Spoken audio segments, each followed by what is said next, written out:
Khulna club ইতিহাস, ঐতিহ্য, গর্ব নিয়ে আজও সবার শীর্ষে। খুলনা ক্লাবের পরিষ্কার পরিচ্ছন্নতা, পরিবেশ আপনাকে মুগ্ধ করবে। খুলনা ক্লাব সেই ব্রিটিশ আমলে 1835 সালে স্থাপিত। নানা সামাজিক অনুষ্ঠান সহ বিভিন্ন অনুষ্ঠানে আমি এই খুলনা ক্লাবে অর্ধশতবারের উপরেও এসেছি। যতবার এখানে এসেছি আমাকে মুগ্ধ করেছে, আমাকে ভালো লেগেছে।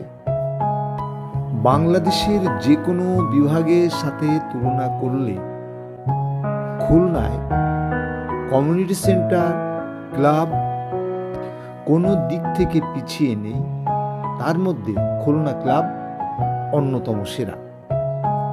আজ একটা বিয়ের পার্টিতে এসেছিলাম, হঠাৎ মনে হলো কিছু দৃশ্য ধারণ করে আপনাদের সামনে প্রেজেন্ট করি। তাই আমি আপনাদের সামনে ভিডিওটা করলাম। প্রিয় ভিউয়ার্স, আপনাদের যদি সামান্যতম ভালো লাগে তাহলে আমার এই ভিডিও সার্থক। আপনারা লাইক, কমেন্ট করে আমার সাথে থাকুন, যেন পরবর্তীতে আরেকটা কোনো ভিডিও নিয়ে আপনাদের সামনে হাজির হতে পারি। ভালো থাকুন, সুস্থ থাকুন। খোদা হাফেজ।